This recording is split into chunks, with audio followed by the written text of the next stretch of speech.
Hi, my name is John. And my name is Lloyd. And we're the hosts of The Pint, a pop culture podcast. Lloyd, if you had to tell any of the people out there that might be listening to The Pint for the first time about anything unsavory or disconcerting we might do on the show, what would you warn them about? Well, sometimes we drop spoilers, and sometimes we swear like motherfucking sailors. Fuck yeah, we do. You heard it from him. You've been warned. Listen in.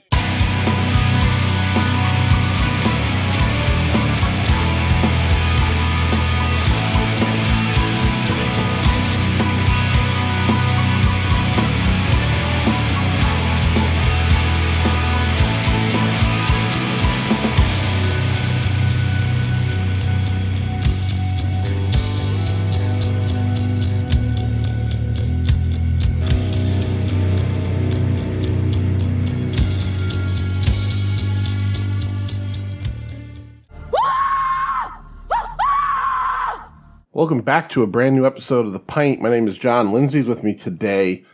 I convinced Lindsay to watch a Predator movie, so that's a win for the week. Lynn, did you expect to at the very least want to watch a Predator movie, or did you just do it to shut me up?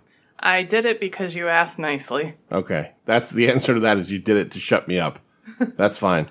All right, let's get right into this one. It's called Prey. It's a prequel to Predator. It's the fifth film in the actual Predator series, if you're not including Aliens vs. Predator 1 and 2. So the seventh film to include a Predator. We recently did Predator, the 1987, on the show, the original. I gave it 5 stars, one of my favorite movies of all time. I have my expectations for what a Predator movie is going to be nowadays. Not always great, some better than others. So I walked into this with anticipation, hoping it would be good. And the buzz about it was pretty good beforehand. This was announced a couple years ago as a direct-to-Hulu movie, so that was kind of scary when something's not going to come to theaters. Even in this time with COVID and everything, you're not sure. It was called Skull. That was the working title. It makes sense now. The Predator in this film wears a skull mask. So let's get into it a little bit. It came out on August 5th.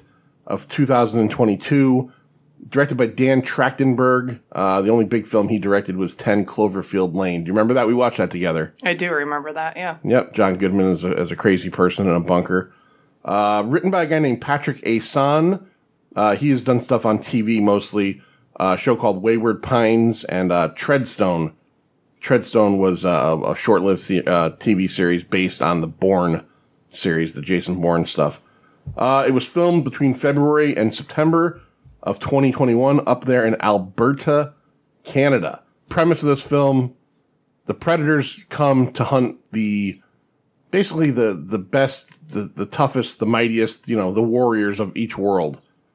We've seen them in the jungles, we've seen them in the cities and other movies.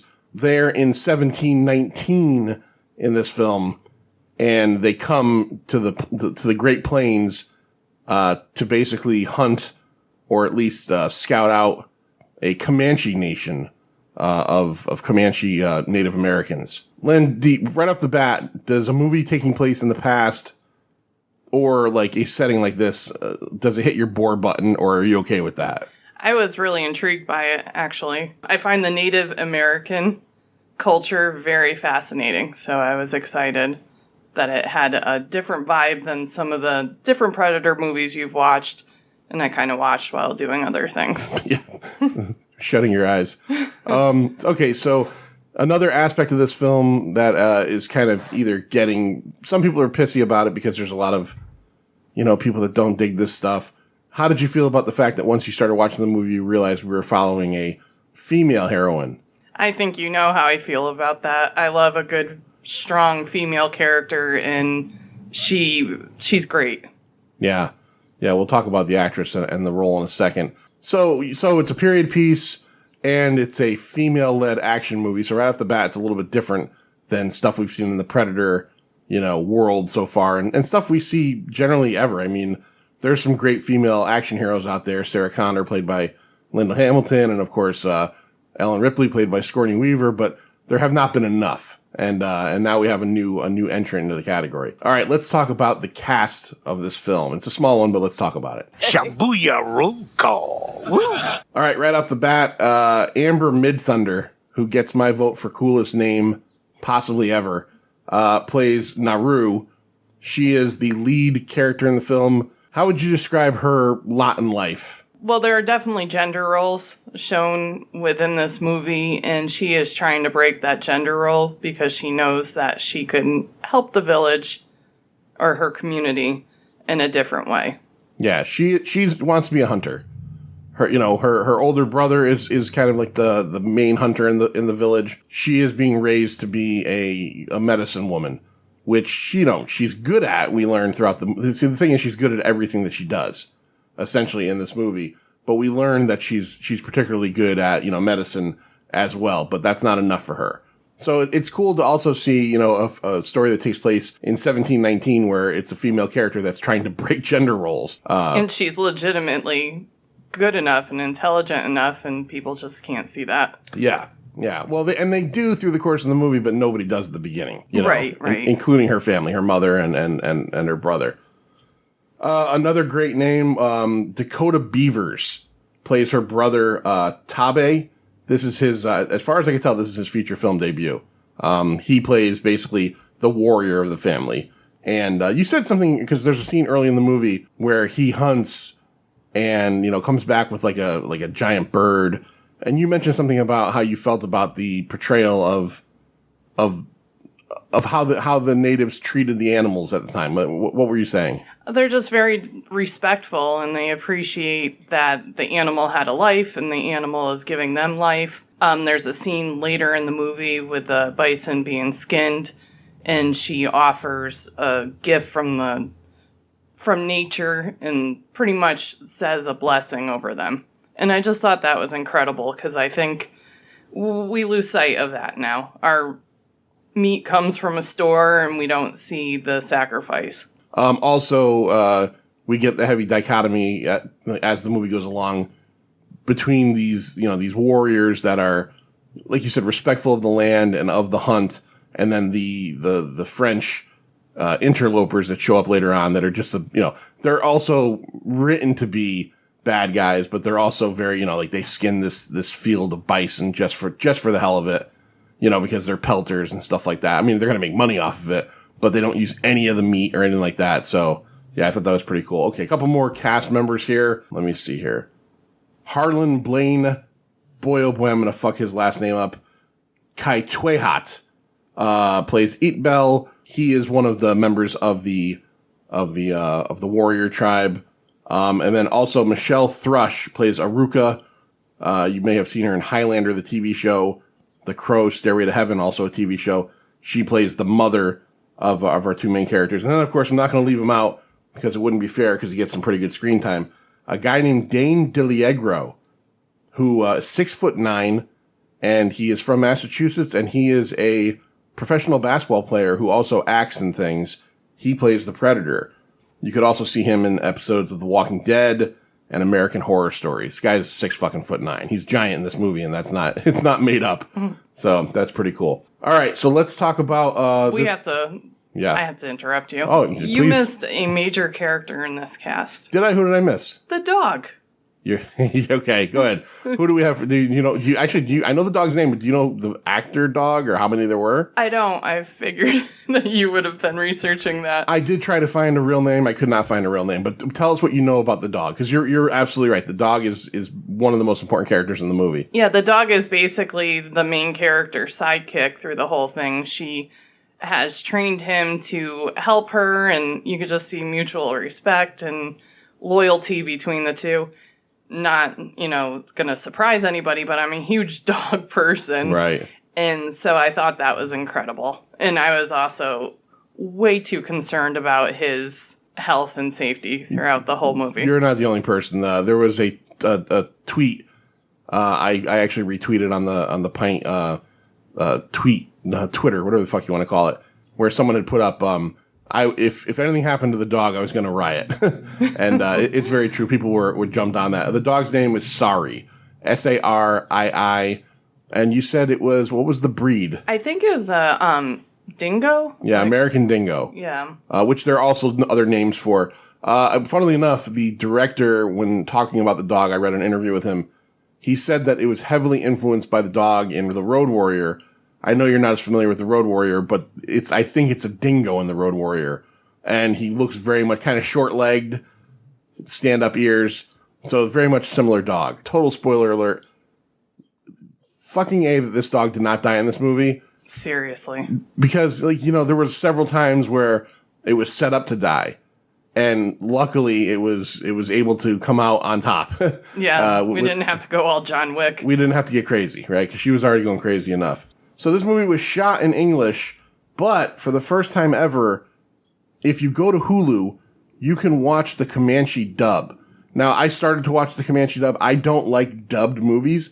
I had thought I had read that they filmed it in English and Comanche, and you could watch a version where they spoke Comanche. I started watching the Comanche dub the other night, and it's just dubbed Comanche, so their mouths are moving off incorrectly. I watched the first 10 minutes. I just hate dubbing. I'd rather watch subtitles. If I would have watched this movie a second time in the Comanche language with no subtitles, because I think you can get what's going on, So that is an option, though. I think it's the first time they've ever done that in Comanche. By all means, from everything I've read, I'm not a political guy. I might, I could be wrong to an extent. But apparently, especially with an almost entirely Native American cast, this movie did right by Native Americans. It's not white people or it's not, Hispanic people or people that might lean or look towards a Native American playing these roles. It's Native American people. Throughout the movie, I was wondering if the Native American community would be happy with this movie, because I did zero research before we watched the movie. I had no idea what it was going to be about, except, obviously the Predator at some point. Really cool to hear that they cast it appropriately and that they did their community proud. Yeah, apparently from what I've heard, I haven't heard anything, negative yet. So that's very cool, because we know Hollywood doesn't always do that stuff so well. All right, so let's kind of go through this film. It starts off with a typical day for Naru. She gets woken up. She goes and collects roots and other medicine. Orange Toski, I think it's called. This is going to prove to be very important in the film multiple times. As she's out and about, she's practicing her hunting. And one of the things I like about this movie, and I'm going to kind of go ahead a bit, is she is a super smart female character, and she is a very good hunter because she pays attention to everything and puts things together over and over again. Number one, early in the film, she's out and practicing with her little throwing hatchet, and she comes across a deer. Her and Sari chase the deer down. She's trying to kill the deer. And one of the things that stymies her is that every time she throws her hatchet, she has to retrieve it. So we get to a scene later in the movie where she fashions rope out, and they show her, she fashions rope out of different materials and makes essentially a leash that her hatchet, when she throws it, she can pull it right back again. This is problem solving 101. She does it multiple times. Later on in the movie, we'll talk about it.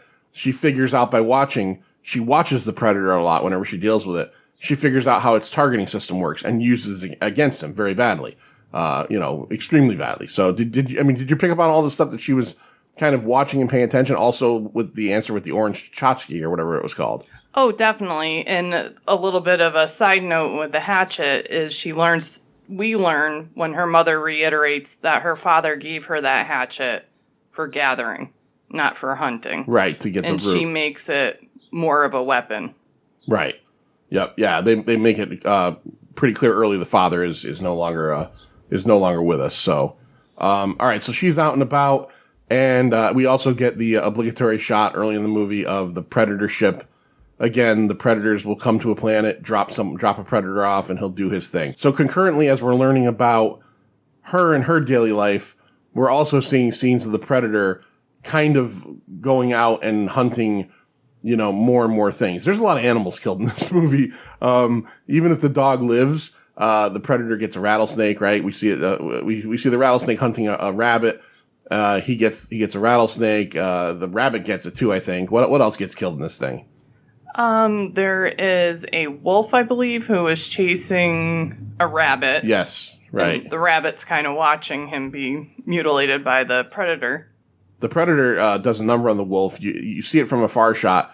He does a bunch of slices, and then the wolf's intestines pour out of its chest cavity, and it dies right then and there. The Predator's a real dick. The Predator's a hunter. I mean, He's a dick. He's a trophy hunter, though. You didn't know that about Predator because when there's the scene where he cuts the wolf's head off and he uses that mist to kind of evaporate everything. He puts the head on his belt, and you said, "Oh, he's a dick. He's taking a trophy." You didn't realize that from, again, not paying attention to the other movies. That's what they do, right? Yeah, I had no idea. And I know you're saying he's a hunter as a defense for the Predator, but he doesn't utilize the animal that he kills, so I can't give him that. No props? No props. It's sort of like large game hunting. If you're not using the animal and it's just a trophy, you're a dick. Ted Nugent, is he a dick? He's a dick. But Ted Nugent eats everything. And he was addicted to girls. Yes, he was. I was addicted to girls. It was marvelous. All right, so we kind of see these two on their own, their daily, what's going on with the two of them.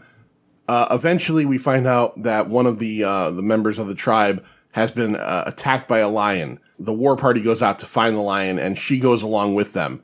The brother has to kind of defend everybody else in the war party hates her.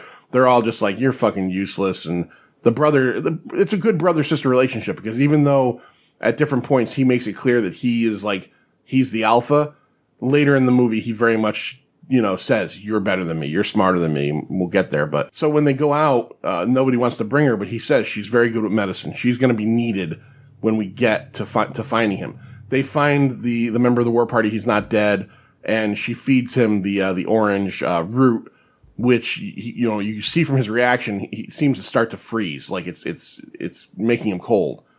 The war party takes him away, but the brother breaks off to find the lion.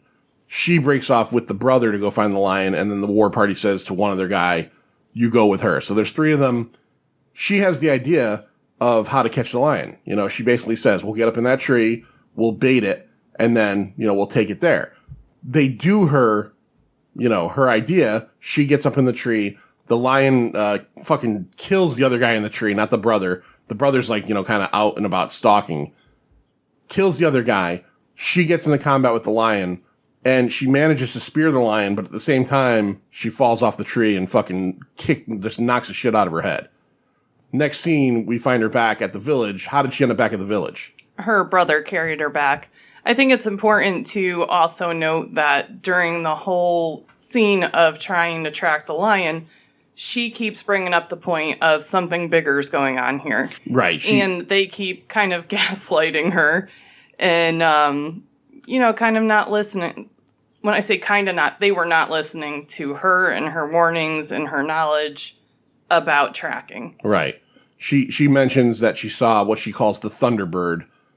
She actually saw the Predator ship in the clouds. And then when she gets actually hurt by the lion, when the lion tackles her and knocks her out of the tree, she's distracted because in the trees far away, she sees, essentially in this movie, it's different than the other movies, the Predator's camouflage, although the function is the same, when it turns on and off, it's got like a red glow, which it doesn't have in the other ones. And so she sees that red glow in the trees, and that's what ends up getting her distracted to the point where the lion, is able to knock her out of the tree. So she ends up back at the village, and the brother comes back as the hero. He's got the lion over his shoulder and the head. Everybody, this is a big. Here's some things. If you want to know right off the bat, should I watch Prey? And at the basis level, do you like movies where things heads get cut off? Watch Prey. Do you like movies that if you've never seen, there's never been a movie in the history of fucking time that more characters get caught in bear traps than in Prey. And is it the same bear trap every time? It's a couple, but I think one might be the same twice. But boy, man, and the other thing is this movie brings out all those cartoon fears I had as a little kid because two characters get stuck in what? Quicksand. Quicksand, which we've talked about it before on the show. I don't know. I never asked you, Lynn. As a kid watching cartoons, were you convinced that quicksand was going to be a thing in your life? Oh, definitely. And there was also, TNT things everywhere that were going to be blown up. Yeah, you're gonna get blown up by dynamite and somebody with a plunger. Yeah. Big boulders falling from high places. Train tracks were probably going to be involved in your demise. Yeah, yeah. Okay, I get that. So the brother comes back as the hero, and he is basically told by the village, he's elected as war chief. He now talks to her, and she's like, "Look, I'm telling you, there's something else out there. The lion wasn't going after our guy. He got involved, in a fight between two things." So she says, "I want to go out." I don't remember the name of what she says it's called, but she wants to go. It's a test, essentially, kind of like what he did with the lion, where you have to fight against something that is hunting you as well. Right. It's almost like a rite of passage. It's a rite of passage. And he's like, no fucking way. So the next morning, she gets up and does what? She does what she wants. Yep. She gets up, she gets her dog, she gets her hatchet. She makes sure to take some of that orange chotzi and the root, the healing root, and she goes off. And as she goes off, we also get a little bit more, I think this is where we see the predator fight the wolf. Like, they're kind of like, it's kind of like they're not tracking each other, but they're on a collision course to eventually end up in the same place at the same time. Right. Now, during this whole thing, she ends up in quicksand, as we talked about. And what ends up helping save her in the quicksand? Her hatchet with the rope attached. Right. She, after several, she keeps sinking further and further. She's never seen a cartoon because she doesn't know the rule is stop moving. If you keep moving in quicksand, it pulls you down further. I know this because I saw many cartoons as a kid. But she keeps on throwing the hatchet out to a bundle of like sticks, and it eventually gets her out. And every time she throws it, she sinks deeper into it. Right. When she gets out, my initial thought was, because they laid this out very much like the first Predator, she's leaning up against that kind of weird tree bundle of stick formation covered in mud. And in the first Predator, Schwarzenegger figures out when he gets covered in mud that the Predator's thermal vision cannot work on somebody covered in mud. It basically takes away your heat signature. I thought they were going to go for that. They do something a little bit different here. As she's going through the rest of the day, she eventually comes upon something very large. What does she come upon that ends up having a tangle with the Predator? A bear. A fucking giant... A bear. A bear. Brown bear. Grizzly bear. I don't know. I don't know the difference between bears. It's not a polar bear. I know that. It was an angry bear. This bear's angry as fuck. Goes after her, goes after the dog, and essentially traps her in kind of like a similar root type system. Yeah, a lot of roots in these Dry Great roots. Plains. Yeah, the Great Plains. So she ends up stuck in there, and just as this bear is like sneaking his giant face in to get maybe a little bite out, what happens? The Predator gets him. The Predator and this bear have a fucking tussle. The bear did quite a number on the Predator, actually. One of the things I liked about this movie is, and it's true of the other movies too, the Predators are not infallible. If they were, these movies would be a lot shorter. You can hurt the Predator, and the bear fucking knocks the Predator around quite a bit. But in the end, the Predator, the one thing I've always got to say is, especially in like the 1700s, I know that it's not adapting to who it's hunting, but the whole invisibility thing is is a real cop-out, for the Predator. Like, every time he's about to fucking lose, he just goes invisible, and it's like, you cheating motherfucker. It's so true. It makes it almost impossible. Yeah. He is covered in bear blood in this case, yes. So she gets to kind of see the whole giantness of the Predator and what she's up against. Yeah. Yeah, so the Predator kills the bear, and then just as that happens, is this where the war party comes to save her? And so essentially, the remaining war party, they send a war party out to find her, and they come across the Predator. And this is kind of the first time that we get to see the Predator really go buck nutty on everybody. Is that before or after she meets the Pelt group? The Pelt group happens during that scene. Okay. So the war party comes, they start to, shoot arrows and go at the Predator. There's one guy in particular who's like, stay back, I got this fucking thing. And he gets the 3 laser targets on the chest, and it just fucking shoots 3 spears at him, blows his eyeball out. And then the Predator just goes crazy on everybody else, cutting legs off left and right, just like putting hatchets through heads. She ends up escaping along with one other guy. They get out into the fields, and as they're watching the tree line, she sees the 3 targets come up on the guy's head. She narrowly fucking saves his life. And as they're running, that's when she ends up getting stuck in the bear trap. She gets stuck in the bear trap. The predator comes and sees she's stuck in the bear trap, and it's not going to do anything because, we learn this. She's not a threat to him. Right, and she starts putting this together and trying to relay that to the group, and again, they're not listening to her. Right, and they all get killed because of this. She ends up in the bear trap, and just as she ends up in the bear trap, that's when the trappers show up. And then for the dog watch people, in the bear scene, the dog runs off, and you don't see him during any of this, so. I don't know. I was constantly worried. Where is he? Where is he? You're right. Yeah, he did. Even though he's her partner, he did fucking skin out when the bear showed up. I can't blame him. He's probably 40 pounds, 50 pounds. That thing's 500 pounds and is fucking hungry for dog. So yeah, he takes off. So she ends up back trapped by the trappers, and you don't get any. These guys are French. The main trapper is pretty funnily poorly written character. Because he has no lines in English, and all he does is he conveys he's a bad guy by just being a big fat bad guy, and he makes noises. He does that kind of stuff a lot. Yeah, he's jabbing at the cage that she's in. Yeah, he's like the jerk at the puppy store, knocking on the window to wake up sleeping puppies. At one point, she cuts him. He's jabbing at her with something, and she uses whatever it is and cuts his hand, and he's about to kill her. And then one of the other guys... He's a big baby about it. He is a big baby. Ah. The other guy comes over and says something to him, and they start laughing, and that they just said, we could have our way with her forever. Even though the language isn't there, it was written well enough that you're like, ugh, these two fucking guys. They have a translator, Raphael Ardolini, who comes over and says, look, tell us, about this creature. We know that it's out there. What do you know about it? And she doesn't talk. So, and I think she sees the dog, right? She knows they have the dog. She definitely notes that the dog is there, and they have the dog tied up, and the dog can't get away. But she doesn't know who's there. Her brother. They pull her brother out of a hot box and start torturing him.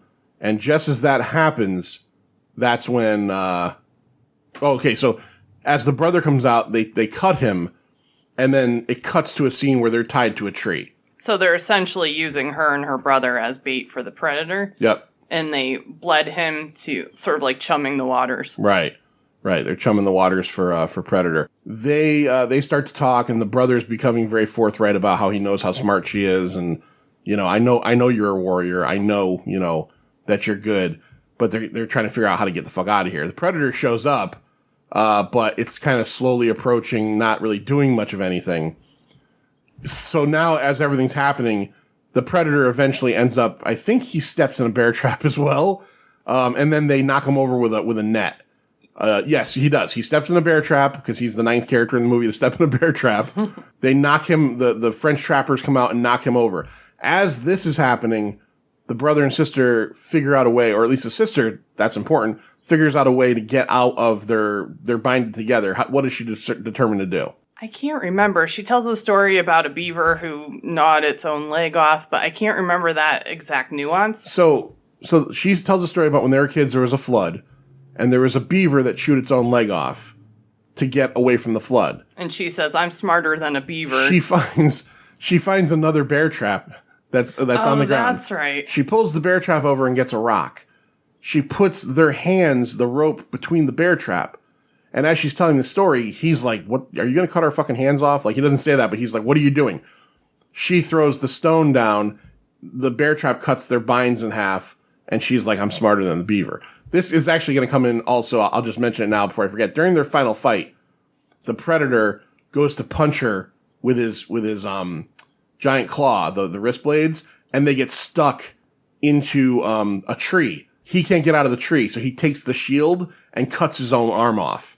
Oh, right. That's a good one. So again, she's smarter than the predator too. One of the things when they're tied up at the tree that I thought was funny about the trappers is they have 2 guys laying on the ground with guns because they're waiting for the predator. Yep. And it looks like they're trying to be low key, hunting the predator, except the 4 other trappers are on horses behind them. Yeah, they get killed. And the horses are neighing and stuff. And then, the predator takes all them out and the horses run away.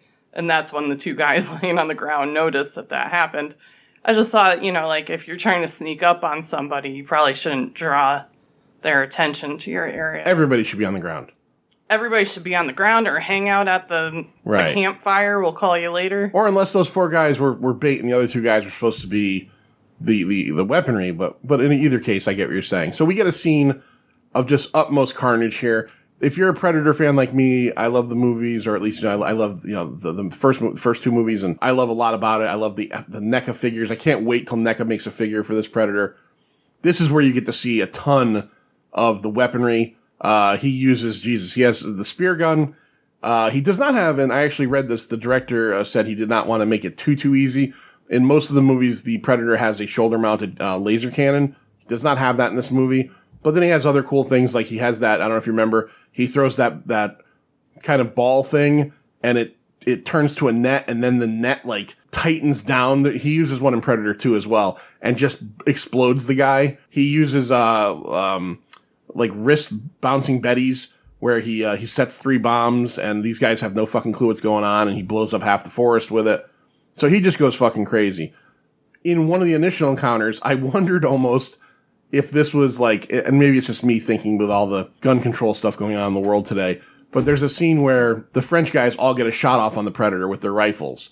And then he kind of stands there as he's about to kill them, and they kind of go into this moment that's kind of comedic where it's taking them like a minute to reload everything.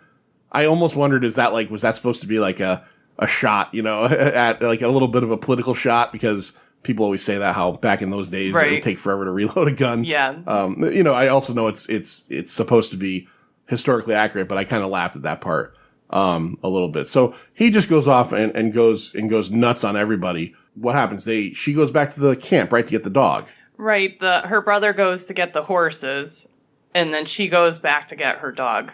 Right. She ends up back at the camp, and she gets the dog, and she says something to the dog in Comanche, which sounds like, go back to the village, or, not sounds like, I don't know, but it's an order. It's some kind of order, because he leaves. Yeah, she has to free him from whatever was holding him there. Right. She runs into Raphael Ardolini, the guy that was the only English speaker. The only English speaker, very conveniently. He is hurt. He's lost one of his legs, and we get to see in this scene another part that's going to make a lot of sense in the end. She gives him that orange root. He basically makes her a deal. You take care of me, I'm going to give you my gun. Cool, let's do it. So she takes care of him, and when she feeds him the root, he basically says, like, my blood is freezing. We talked about the other guy was shivering. And she realizes in a little bit when the Predator shows up that he cannot see her, or I'm sorry, he cannot see him, because it has taken his body's heat signature down all the way. Basically paralyzes him too, so there's no movement. It doesn't register for the Predator that there's a body there.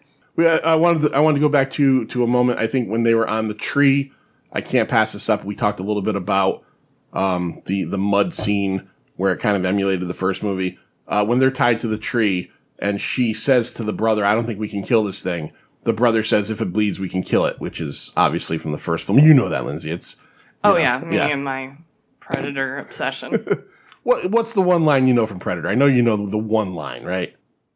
Get to the chopper. Yes. Is it really? Yes. I just took a shot there. That is absolutely. I knew you knew that.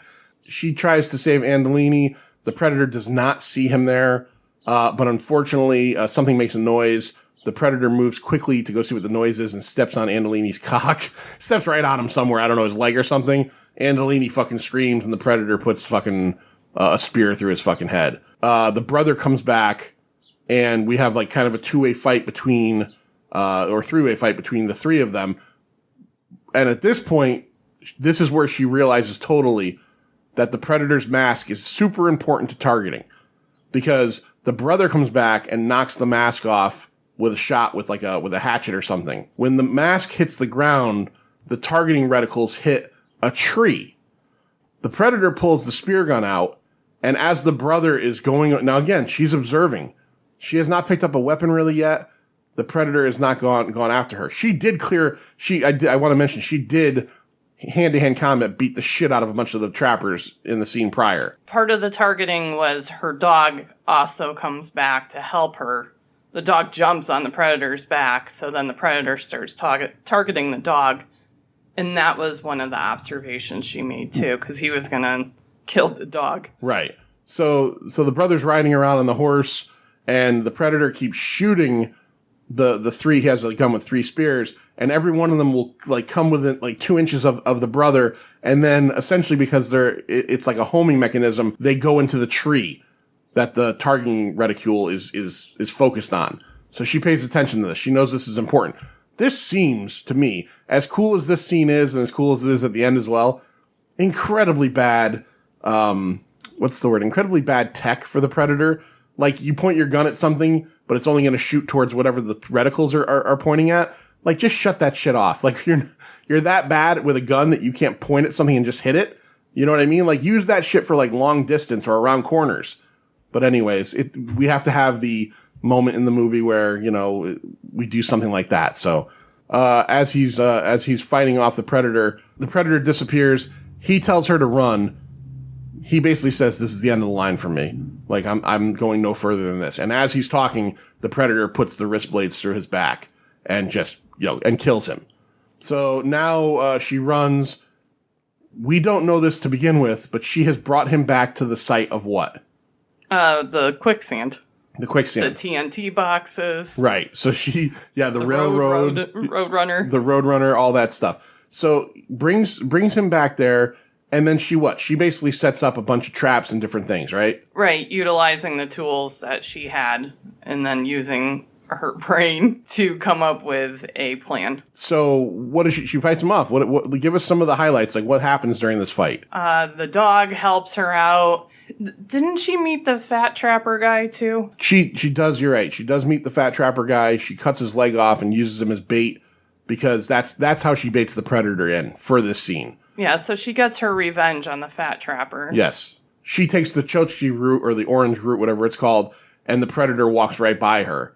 And he sees the trapper with the gun pointing at her, but the predator can't see her because her signature's gone. So the predator sees the gun, and he blows the guy to fucking smithereens. Yeah, and the predator comes up behind her towards the trapper. And this is also another place where you could tell that she's honed into so many different natural disturbances that she almost feels him coming along the right side of her, and she takes a small step to the left. Right. And he just goes by her by like an inch, maybe. Right. Now, do you remember how she gets the mask off of him? Because I thought this scene was badass. It goes along with the guy teaching her how to use the gun. I don't know what happened, but I don't remember a lot of the little details of the fight. All right, well, the predator kills the trapper and goes over to look at the body, and she pulls out her fucking gat, that gun. Which, by the way, when the guy told her how to use the gun, she said, "That's it." Like he says, "Put the ball in, put the powder in, use the other," and she's like, "That's it." Like it's not even like hard for her. She picks the gun up, puts it to the back of the predator's head, and fucking shoots him in the back of the head. Wasn't there a scene where the gun didn't work too? That was earlier. Okay, that was earlier. This time it works. She figures it out. She blasts the predator in the back of the head. His mask goes flying off. He's got an entrance wound in the back of the head. And then, we won't get too far into it because it's a fight, but they have this fucking, standoff fight where she's cutting him with the hatchet. He's beating the fuck out of her too. There's one part he gets her stuck between some rocks and he tries to decapitate her with his shield, but his shield can't get, her neck is just below this narrow pass. So he's jamming the shield in there, and you see it's right against her throat, but she manages to get out. And then eventually she tricks him into the quicksand. Right. He falls into the quicksand. He's about to drown. He gets out. Now remember, I mentioned she shot him in the back of the head. The mask came off. He's got her against the wall. He points the gun at her. She's sitting there waiting. And as soon as he pulls the trigger, we see those 3 beams show up on the side of his head. He pulls the trigger. The spear goes towards her, but what happens to the spear? It goes off and it goes right into the predator's head. Kills the fuck out of him. Yeah, I think it bings off a few different... It circles around, I think. Yeah, like the trees. Yeah, I don't remember if it bings off anything, but it definitely goes towards her. Was his shield one of the things that... No, he still has it on. Oh, no, the shield came off. He used the shield, I think, to cut a tree down at one point. But yeah, that I don't remember either. Long story short, the fucking spear goes to the side of his fucking skull. And he kills himself. Essentially, yeah. Much. And she lets out a fucking really cool war cry. Yeah, which was pretty awesome. Yeah. Can I tell you, Lynn, I don't want to hurt your feelings or sound weird, because I know you sometimes get mad at this stuff, but I think personally that all women on Earth should now wear that black stripe under their eyes because it's super hot.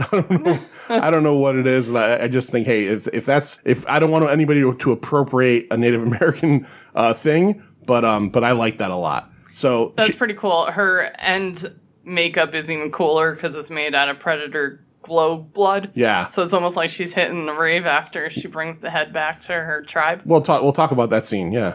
Yeah. So we see the predator. He shoots himself, basically. She decapitates him to bring her, to bring the trophy, so to speak. It's more like proof, though, with her village. Right. And she holds it up, and then she is rewarded with she's like kind of the war hero. War chief, yeah. Yeah. And she also brings the gun back to show that the hunters are getting closer to them, so they need to move. They need to move to a different place to be safe. And the dog comes back with her, and they're still buddies, and I love that. So that's basically the end of the movie, except here's the thing.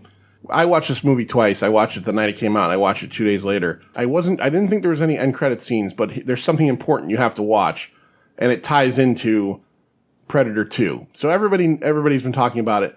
The gun that she gets is seen at the end of Predator 2. At the end of Predator 2, Danny Glover's character ends up on a ship with a bunch of predators. They basically give him this gun because he beat a predator in that movie. And there's no words, but basically he understands that, you're a warrior. I'm gifting you this. But also, this is from 1700. We're not new. We've been coming here for a very long time. We're going to come back. So you have to watch the end credits of this movie because they're actually a little, if you have not watched them yet, they're a little, I guess, depressing. So the end credits are told, the movie again, told in a Native American art style. And it starts from the beginning and goes all the way to the end. Major scene by major scene. When you get to the very last scene, when she shows up at her village with the predator head, she throws the predator head, in the art down, and they give her the staff, the war staff, and everybody's cheering. But then, which you don't see in the actual film, but they show in the art, is 3 predator ships flying in, and then everybody in the village turning and pointing to the sky, and then the movie ends. So it almost gives you the idea that maybe after her win, the Predators came back and wiped everybody out, which is fucking disappointing as hell. Which also would make sense as to why the Predators had that gun again. Because, she had the gun in her possession. But in 1990, which is when Predator 2 takes place, they had it to give to Danny Glover. So it's almost like they took everybody out and then took the gun back. So, again, you could say what you want to say about that scene. It's definitely in there. So it's definitely meant to be something. And if you haven't watched it, watch it again. It's on Hulu. If you're paying for Hulu, it's well worth it. I would have seen this in the theaters. If it was in the theaters, it would have been one of the few movies I would have gone to this year for sure. For absolute sure. All right. So because of that, because it was on Hulu, no box office information to talk about. And actually, I don't have budget. I did not put the budget down. So don't worry about that. Look it up yourself, for Christ's sakes, on this episode. But let's rate this fucking thing. Watch a few movies, take a few notes. It was fun. All right, so in case you didn't remember, Lindsay, 0 to 5, 0 being the worst piece of shit you've ever seen, 5 being apparently Predator from 1987, quarter and half scale, optional. What do you give 2022's Prey? I'm going to go with a 4.5. Wow. Holy fuck. Yeah, because I would actually watch it again. I think there's just a lot of stuff that I really appreciate in this movie. And I feel like it's bigger than just a Predator movie. I mean, they have so many great things going on. Like the gender roles and breaking those boundaries and how we've gotten away from respecting animals and being part of our community and... a lot of non-Predator stuff are the things that I like. Well, that's fine. I mean, you're rating the movie based on what you thought of the movie. Right. All right, I will go next because just the two of us. That's stupid to fucking say. This is tough. On Letterboxd, I gave it a 4, but Letterboxd doesn't let you do quarter scale. I could see this creeping up to a 4.5 for me eventually, and I definitely liked it more the second time. I'm going to go with a 4.25 for right now. But I'm going to tell you, this one is when this comes out on Blu-ray, I'm going to buy this, and this is going to go on, even though it's on Hulu, I'm going to buy this because eventually, as we're learning, by the way, people, with HBO Max and stuff, shit is getting pulled left and right. So physical media rules. Nobody can take that away from you. I really enjoyed this movie. I've heard some of the complaints from people. It's Disney-fied, a female heroine, I don't care. If someone at Disney said we have to make a Predator movie with a female heroine, my main concern wouldn't be, oh my God, it's a female lead. Let's just make it a good movie, period. That's my concern. Because you know what? The last Predator movie that came out in the movie theaters that I actually took you to see, I know you don't remember it, was an all-male cast, and that movie was not good. Well, even if they took her role and made it the little brother, it still would have been a really great movie. It would have been, but the point is like, who cares that, there's some people out there, and again, this is just more internet stuff. You don't really see a lot of this, that just get mad at all that stuff. There's plenty of male-led action movies.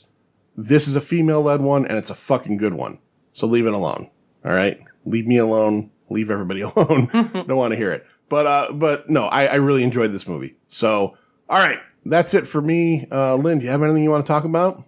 Can we talk about how hot it is in here? It's super fucking hot in here. Yeah, can you see the sweat on my forehead? Yeah, I'm also dripping. Yeah, we're recording on Tuesday, August, I don't know, what is it, the 9th?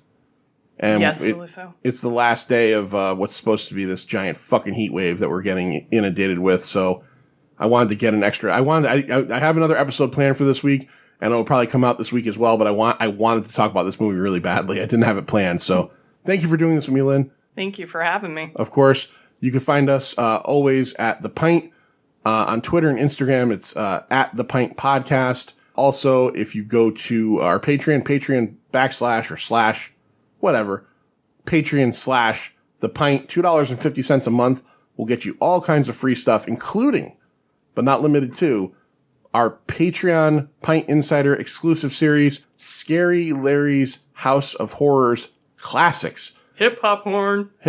Bam, bam, bam.